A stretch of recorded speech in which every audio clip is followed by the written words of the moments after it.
ആകാശവാണി. നമസ്കാരം.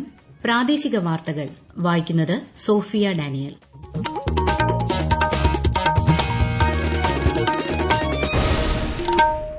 പ്രധാന വാർത്തകൾ.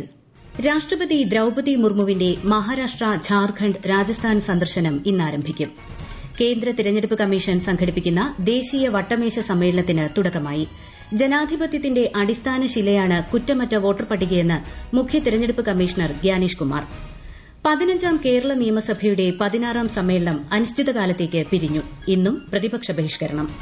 സംസ്ഥാനത്ത് ലൈഫ് മിഷനിലൂടെ 5 ലക്ഷം വീടുകൾ പൂർത്തീകരിച്ചതിന്റെ ഔദ്യോഗിക പ്രഖ്യാപനം മുഖ്യമന്ത്രി പിണറായി വിജയൻ ഇന്ന് നിർവഹിക്കും.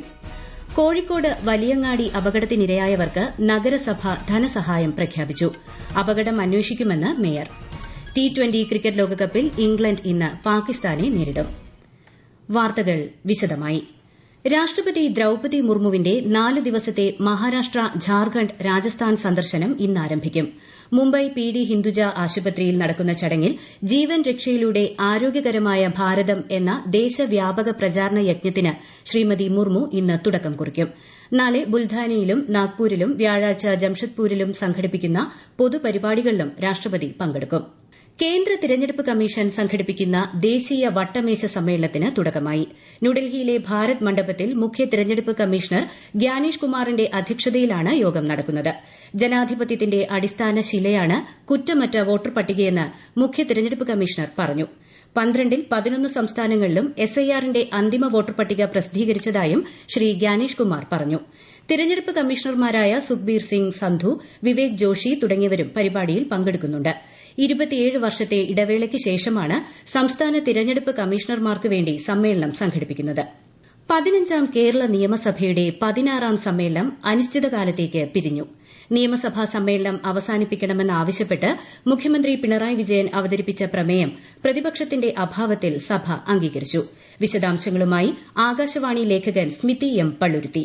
പ്രതീക്ഷിച്ചതുപോലെ തന്നെ ശബരിമല പ്രശ്നത്തിന്റെ പേരിലുള്ള പ്രതിപക്ഷ പ്രതിഷേധമായിരുന്നു ഇന്ന് സഭ സമ്മേളിച്ചപ്പോൾ ഉണ്ടായത്. ഇന്നത്തേക്കും വരും ദിവസങ്ങളിലേക്കും നിശ്ചയിച്ചിരുന്ന നടപടികൾ അതിവേഗത്തിൽ പൂർത്തിയാക്കി 15ാം നിയമസഭയുടെ 16ാം സമ്മേളനം ഇന്ന് അവസാനിപ്പിക്കാനുള്ള ഉപക്ഷേപം മുഖ്യമന്ത്രി പിണറായി വിജയൻ അവതരിപ്പിക്കുകയും ചെയ്തു.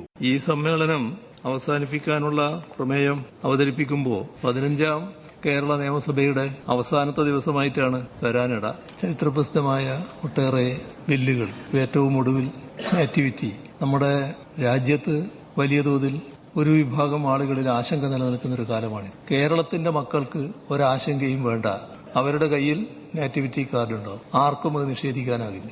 ഇന്ന് രാവിലെ ചോദ്യോത്തരവേള ആരംഭിച്ചപ്പോൾ തന്നെ കെ ബാബു എഴുന്നേൽക്കുകയും പ്രതിപക്ഷ നിസ്സഹകരണം തുടരുന്നതായി പ്രഖ്യാപിക്കുകയുമായിരുന്നു. തുടർന്ന് ബാനറും പ്ലക്കാർഡുകളുമായി പ്രതിപക്ഷം നടുത്തളത്തിൽ മുദ്രാവാക്യം വിളികളും തുടങ്ങി. സ്പീക്കർ AN ഷംസീർ ചോദ്യോത്തരവേള റദ്ദാക്കി മറ്റ് നടപടികളിലേക്ക് കടക്കുകയായിരുന്നു. 12 ദിവസം സമ്മേളിച്ച ഈ സമ്മേളനത്തിൽ ധനബില്ലുകൾ അടക്കം 9 ബില്ലുകളായിരുന്നു പാസാക്കിയത്. മന്ത്രിസഭ അംഗീകരിച്ച നയപ്രഖ്യാപന പ്രസംഗം അതേ രീതിയിൽ അംഗീകരിക്കുകയാണ് നിയമസഭയുടെ കീഴ്വഴക്കമെന്ന് മുഖ്യമന്ത്രി പിണറായി വിജയൻ നിയമസഭയിൽ പറഞ്ഞു. ഇത് സംബന്ധിച്ച് ഗവർണർ സ്പീക്കർക്ക് നൽകിയ കത്ത് സഭ ചർച്ച ചെയ്യണമെന്ന ആവശ്യം മുഖ്യമന്ത്രിയുടെ മറുപടിയുടെ അടിസ്ഥാനത്തിൽ സഭ നിരാകരിച്ചു. സംസ്ഥാനത്ത് ലൈഫ് മിഷനിലൂടെ 5 ലക്ഷം വീടുകൾ പൂർത്തീകരിച്ചതിന്റെ ഔദ്യോഗിക പ്രഖ്യാപനം ഇന്ന് മുഖ്യമന്ത്രി പിണറായി വിജയൻ നിർവഹിക്കും. വൈകിട്ട് 4-ന് തിരുവനന്തപുരം പൂജപ്പുര മൈതാനത്ത് ചേരുന്ന പൊതുസമ്മേളനത്തിൽ മന്ത്രി MB രാജേഷ് അധ്യക്ഷനാകും. 2017 മെയ് 23-ന് പ്രഖ്യാപിച്ച ലൈഫ് പദ്ധതിയിൽ ഇതുവരെ 6,04,000 വീടുകളാണ് അനുവദിച്ചത്. ഇതിൽ 5,364 വീടുകളുടെ പണി പൂർത്തീകരിച്ചു. കോഴിക്കോട് വലിയങ്ങാടിയിൽ കെട്ടിടത്തിന്റെ സ്ലാബ് തകർന്ന് മരിച്ച 4 പേരുടെ ആശ്രിതർക്ക് 1 ലക്ഷം രൂപ വീതം നൽകുമെന്ന് മേയർ O. സദാശിവൻ അറിയിച്ചു. പരിക്കേറ്റയാൾക്ക് 50,000 രൂപയും മേയർ ഫണ്ടിൽ നിന്നും അടിയന്തര സഹായധനം നൽകും. അപകടം കോർപ്പറേഷൻ അന്വേഷിക്കും. മരിച്ചവരുടെ കുടുംബത്തിന് സർക്കാർ സഹായം അനുവദിക്കണമെന്നും അദ്ദേഹം ആവശ്യപ്പെട്ടു. അപകടം നടന്ന കെട്ടിടത്തിൽ പ്രവർത്തിക്കുന്ന സ്ഥാപനങ്ങളോട് ഒഴിയാൻ നഗരസഭ നോട്ടീസ് നൽകി. കെട്ടിടത്തിന്റെ അപകടാവസ്ഥ ചൂണ്ടിക്കാട്ടിയാണ് അധികൃതർ നോട്ടീസ് പതിച്ചത്. നഗരത്തിൽ കാലപ്പഴക്കം ചെന്നതും പുനർനിർമ്മിക്കാൻ തീരുമാനിച്ചതുമായ എല്ലാ കെട്ടിടങ്ങളിലും എഞ്ചിനീയറിംഗ് വിഭാഗം പരിശോധന നടത്തി റിപ്പോർട്ട് സമർപ്പിക്കുമെന്നും മേയർ അറിയിച്ചു. സംഭവത്തിലെ നഗരസഭ അനാസ്ഥയ്ക്ക് എതിരെ BJPയും UDF കൌൺസിലർമാരും കോർപ്പറേഷന് മുന്നിൽ പ്രതിഷേധിച്ചു. സംസ്ഥാന റവന്യൂ അവാർഡ് വിതരണം ഇന്ന് വൈകിട്ട് തിരുവനന്തപുരത്ത് സ്പീക്കർ AN ഷംസീർ നിർവഹിക്കും. മികച്ച ജില്ലാ കളക്ടർക്കുള്ള അവാർഡ് തൃശൂർ ജില്ലാ കളക്ടർ അർജുൻ പാണ്ഡ്യന് സമ്മാനിക്കും. മികച്ച ഡെപ്യൂട്ടി കളക്ടർ PA വിഭൂഷണനും മികച്ച സ്പെഷ്യൽ തഹസീൽദാർ TG ബിന്ദുവും അവാർഡ് ഏറ്റുവാങ്ങും. പത്തനംതിട്ട പമ്പയാറ്റിൽ ഒഴുക്കിൽപ്പെട്ട് കാണാതായ 2 +2 വിദ്യാർത്ഥികളുടെ മൃതദേഹം കണ്ടെത്തി. ക്രിസ് ബിജു, ജോഷിൻ ബിനു എന്നിവരുടെ മൃതദേഹമാണ് കണ്ടെത്തിയത്. ഇരുവരും മൈലപ്ര മൌണ്ട് ബെതനി സ്കൂളിലെ +2 വിദ്യാർത്ഥികളാണ്. സുഹൃത്തിന്റെ വീട്ടിലെത്തിയ വിദ്യാർത്ഥികൾ ഇന്നലെ വൈകുന്നേരം പത്തനംതിട്ട റാന്നി ഐത്തലയിലെ കളരിക്കൽ കടവിൽ കുളിക്കാനിറങ്ങിയപ്പോൾ ഒഴുക്കിൽപ്പെടുകയായിരുന്നു. ഈ വാർത്തകൾ ആകാശവാണിയിൽ നിന്ന്. ആകാശവാണി വാർത്തകളും വാർത്താധിഷ്ഠിത പരിപാടികളും all India radio news Thiruvananthapuram YouTube ചാനലിലും all India radio news Thiruvananthapuram Facebook പേജിലും AR News_ തിരുവനന്തപുരം ഇൻസ്റ്റഗ്രാം അക്കൌണ്ടിലും AR News_TVM X ഹാൻഡിലും ലഭ്യമാണ്. പ്രധാൻമന്ത്രി കിസാൻ സമ്മാൻ നിധി പദ്ധതിയുടെ 7ാം വാർഷികം ഇന്ന്. രാജ്യത്തെ കർഷകരുടെ അഭിവൃദ്ധി ലക്ഷ്യമിട്ട് 2019 പ്രധാനമന്ത്രി നരേന്ദ്രമോദിയാണ് പദ്ധതിക്ക് തുടക്കം കുറിച്ചത്. പ്രതിവർഷം 3 തവണകളായി 6000 രൂപ ധനസഹായം ഗുണഭോക്താവിന്റെ ബാങ്ക് അക്കൌണ്ടിലേക്ക് നേരിട്ട് കൈമാറുന്നതാണ് ഈ പദ്ധതി. കേരള പോലീസിന്റെ സ്ത്രീ സുരക്ഷയ്ക്കായുള്ള നിർഭയ നിശ പദ്ധതിക്ക് ഇന്ന് തുടക്കം. പദ്ധതിയുടെ സംസ്ഥാനതല ഉദ്ഘാടനം മുഖ്യമന്ത്രി പിണറായി വിജയൻ ഇന്ന് തിരുവനന്തപുരത്ത് നിർവഹിക്കും. പൊതുഗതാഗത സംവിധാനങ്ങളെ ആശ്രയിച്ച് യാത്ര ചെയ്യുമ്പോൾ സ്ത്രീകൾ നേരിടേണ്ടി വരുന്ന സുരക്ഷാ വെല്ലുവിളികൾക്ക് അടിയന്തര സഹായം ലഭ്യമാക്കുന്നതിനുള്ള പദ്ധതിയാണ് ഇത്.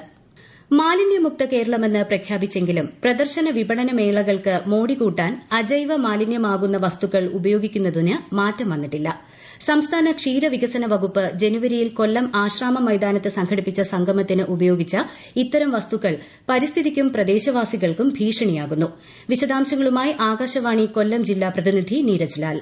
വിജ്ഞാന വ്യാപനം ലക്ഷ്യമിട്ട് സംസ്ഥാന ക്ഷീരവികസന വകുപ്പ് സംഘടിപ്പിച്ച ക്ഷീരകർഷക സംഗമം പടവ് 2026ന്റെ അവശിഷ്ടങ്ങളാണ് ആശ്രാമം മൈതാനത്തെ ഇങ്ങനെ മലിനമാക്കിയിരിക്കുന്നത്. പ്രിന്റ് ചെയ്ത് ഫോം ഷീറ്റിലൊട്ടിച്ച മുഖ്യമന്ത്രിയുടെ ചിത്രമുൾപ്പെടെ മണ്ണും ജലവും വായുവും മലിനമാക്കുന്ന ധാരാളം അജൈവ വസ്തുക്കൾ ഇതിലുണ്ട്. ക്ഷീരകർഷക സംഗമം പരിപാടിയുടെ പ്രവേശന കവാടവും പവലിയനുകളും ആകർഷകമാക്കാൻ അജൈവ മാലിന്യമാകുന്ന സാമഗ്രികൾ വലിയ തോതിൽ ഉപയോഗിച്ചു. പെട്രോളിയത്തിന്റെ ഉപോത്പന്നങ്ങളായ ഈ സാമഗ്രികൾ ജീർണിച്ച് മണ്ണിൽ ചേരാതെ കാലങ്ങളോളം കിടക്കുന്നതും കത്തിച്ചാൽ ക്യാൻസർ ഉൾപ്പെടെയുള്ള മാരക രോഗങ്ങൾക്ക് കാരണമാകുന്ന വിഷപ്പുക പുറത്തുവിടുന്നവയുമാണെന്ന് പൊല്യൂഷൻ കൺട്രോൾ ബോർഡ് അധികൃതർ വ്യക്തമാക്കി. പടവിന് കൊടിയിറങ്ങി 1 മാസം കഴിഞ്ഞിട്ടും ഇവ നീക്കം ചെയ്യാത്തത് പരിസ്ഥിതിക്ക് ഭീഷണിയാണ്. തിരുവനന്തപുരം നെടുമങ്ങാട് ജില്ലാ ആശുപത്രിയിൽ നവജാത ശിശു മരിച്ച സംഭവത്തെ തുടർന്നുണ്ടായ അക്രമ സംഭവങ്ങളിൽ പ്രതിഷേധിച്ച് ജില്ലയിലെ സർക്കാർ ഡോക്ടർമാർ കൂട്ട അവധിയെടുത്ത് പ്രതിഷേധിക്കുന്നു. അക്രമത്തിന് പിന്നിൽ പ്രവർത്തിച്ചവരെ ഉടൻ അറസ്റ്റ് ചെയ്യണമെന്ന് KGMOA ആവശ്യപ്പെട്ടു. തമിഴ്നാട്ടിൽ തീവ്ര വോട്ടർ പട്ടിക പരിഷ്കരണത്തിന്റെ ഭാഗമായുള്ള അന്തിമ വോട്ടർ പട്ടിക പ്രസിദ്ധീകരിച്ചു. 5,67,00,000 സമ്മതിദായകർ പട്ടികയിൽ ഉൾപ്പെട്ടു. നേരത്തെ 6,41,00,000 പേരാണ് പട്ടികയിൽ ഉണ്ടായിരുന്നത്.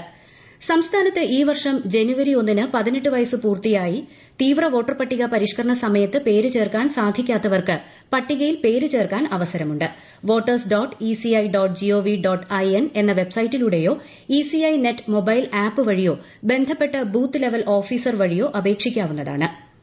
T20 ക്രിക്കറ്റ് ലോകകപ്പിൽ സൂപ്പർ 8 ഗ്രൂപ്പ് 2 മത്സരത്തിൽ ഇംഗ്ലണ്ട് ഇന്ന് പാകിസ്ഥാനെ നേരിടും. ശ്രീലങ്കയിൽ രാത്രി 7-നാണ് മത്സരം.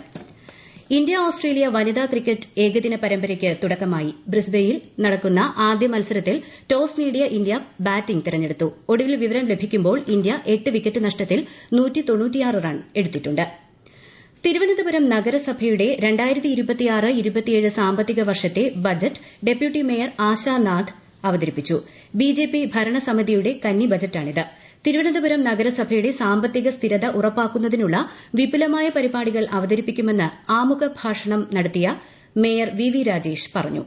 രാജ്യത്തെ ഓഹരി വിപണികളിൽ നഷ്ടം. സെൻസെക്സ് 870 പോയിന്റ് നഷ്ടത്തിൽ 82,421-ലും നിഫ്റ്റി 245 പോയിന്റ് ഇടിഞ്ഞ് 25,467-ലും വ്യാപാരം തുടരുന്നു. സ്വർണ്ണവിലയിൽ വർധന.